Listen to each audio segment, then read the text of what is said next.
حدیث نبوی صلی اللہ علیہ وآلہ وسلم ہے، جس گھر کے دروازے رشتہ داروں کے لیے بند اور جس گھر میں رات دیر تک جاگنے اور صبح دیر تک اٹھنے کا رواج ہو جائے تو وہاں رزق کی تنگی اور بے برکتی کو کوئی نہیں روک سکتا۔ حضرت علی رضی اللہ تعالیٰ عنہ نے فرمایا، خدا کی قسم، میں نے اپنے پروردگار سے خوبصورت اور نہ ہی بہترین قد والی اولاد طلب کی، بلکہ اپنے اللہ سے ایسی اولاد طلب کی جو اس کی مطیع اور اس سے خوف رکھنے والی ہو، تاکہ جب میں اسے اطاعت خدا کی حالت میں دیکھوں تو میری آنکھیں ٹھنڈی ہوں۔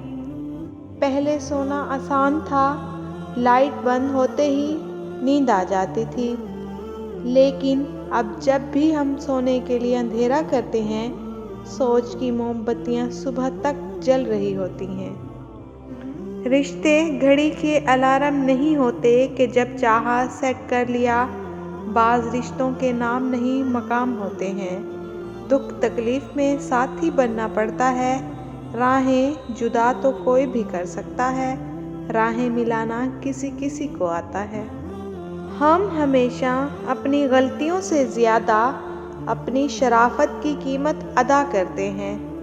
زبان دراز لوگوں سے ڈرنے کا کوئی فائدہ نہیں، وہ تو شور ڈال کر اپنی بھڑاس نکال لیتے ہیں، مگر ڈرو ان لوگوں سے جو سہ جاتے ہیں، کیوں نہ کہ وہ معاملہ اللہ کے سپرد کر دیتے ہیں۔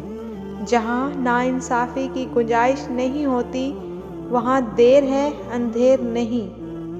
ہم سے زیادہ تو درویش پرندے ہیں، تھوڑا رزق اٹھایا زیادہ چھوڑ دیا۔